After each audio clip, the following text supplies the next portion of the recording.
2 साल पहले की बात है। पूजा नाम की एक लड़की थी जो पटना के एक कोचिंग क्लास में बंकिंग की तैयारी करती थी। पूजा की कोचिंग क्लास के नीचे एक छोटा सा रेस्टोरेंट था। पूजा और उसकी फ्रेंड्स अक्सर क्लास के बाद उस रेस्टोरेंट में चाट या छोले भटूरे खाने के लिए जाया करती थी, क्योंकि उस रेस्टोरेंट के चाट और छोले भटूरे काफी फेमस था। एक दिन पूजा का बर्थडे था, तो पूजा के फ्रेंड्स ने एक प्लान बनाया कि क्लास खत्म होने के बाद हम लोग नीचे के रेस्टोरेंट में पूजा का बर्थडे सेलिब्रेट करेंगे। क्लास खत्म होने के बाद पूजा के फ्रेंड्स ने पूजा को नीचे रेस्टोरेंट में बुलाया और पूजा को उसके बर्थडे का सरप्राइज दिया। अब सभी कोई मिलकर बर्थडे को सेलिब्रेट करने लगे। उस रेस्टोरेंट के काउंटर पे एक 24 साल का लड़का कैशियर का काम करता था।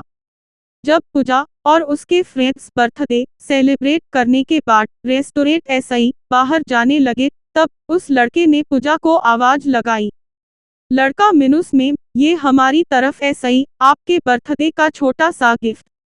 पूजा मिनुस, थैंक यू। रात को जब पूजा ने उस लड़के के द्वारा दिए गए गिफ्ट को खोला तो देखा कि अंदर एक छोटी सी प्रिंसेस थी, जो कि एक पेड़ के नीचे बैठी थी और उस गिफ्ट के अंदर एक लेटर भी था। पूजा ने उस लेटर पढ़ा। उसमें लिखा था, पूजा आप बहुत ही मासूम और प्यारी हो। जब भी आप रेस्टोरेंट में आती हो तो मेरी नजरें सिर्फ आपके चेहरे को ही देखती रहती है। आपकी मुस्कुराहट को देखकर मेरी भी चेहरे पे एक चमक आ जाती है। वैसे मेरा नाम रोहित है। अगले दिन जब पूजा और उसकी फ्रेंड्स रेस्टोरेंट में आए तो काउंटर पे बैठा रोहित पूजा की तरफ ही देखा, लेकिन पूजा ने अपनी नजरें झुका ली और अपनी फ्रेंड्स ऐसे ही बातें करने लगी। अब जब भी पूजा रेस्टोरेंट आती तो रोहित की तरफ एक झलक देखती और फिर यूं इग्नोर करने लगती और इसी तरह कुछ बीत गए। रोहित पूजा ऐसे ही बात करना चाहता था, लेकिन पूजा की तरफ ऐसे ही कोई जवाब नहीं मिलने के कारण रोहित भी बात करने की हिम्मत नहीं जुटा पा रहा था। एक दिन जब क्लास के बाद पूजा रेस्टोरेंट आती है तो देखती है कि काउंटर पे रोहित की जगह कोई दूसरा लड़का बैठा है।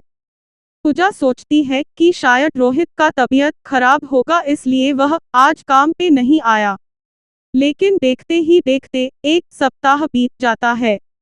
अब पूजा थोड़ी परेशान होने लगती है और काउंटर पे जाके पूछती है कि जो रोहित नाम का लड़का यहाँ पे काम करता था वो अभी कहाँ है, उसने काम छोड़ दिया क्या? काउंटर पे बैठा लड़का पूजा को कहता है कि नहीं, रोहित भैया ने काम नहीं छोड़ा, मालिक ने उन्हें मार्केट वाले रेस्टोरेंट पे भेज दिया। अगले दिन पूजा उस मार्केट वाले रेस्टोरेंट पे जाती है तो रोहित को देखकर उसके चेहरे पे एक मुस्कान दिखने लगती है। रोहित पूजा को देखकर तुरंत काउंटर ऐसे ही बाहर आता है और कहता, मैम आप यहाँ पे और आपके फ्रेंड्स नहीं आए? पूजा, मिनुस नहीं, बात ऐसी है कि मैं कुछ काम ऐसे ही मार्केट आई थी और मुझे थोड़ी भूख भी लगी थी तो मैं यहाँ आ गई। रोहित, मिनुस, अच्छा किया मैम, आप बैठो, मैं आपके लिए कुछ लेकर आता हूँ। पूजा, मिनुस आपका नाम रोहित है न? रोहित, मिनुस, हाँ। पूजा, मिनुस मुझे आपसे कुछ बातें करनी है, क्या आप कल मुझसे क्लास के बाद मिल सकते हो? रोहित, मिनुस ठीक है मैम, कल मैं क्लास के बाद आपसे मिलूंगा। क्लास खत्म होने के बाद दोनों मिलते हैं। पूजा रोहित ऐसा ही कहती है कि देखो आप मुझे अच्छे लगते हो, लेकिन मैं इस प्यार में नहीं पड़ना चाहती, मुझे अपने पढ़ाई और कैरियर को देखना है।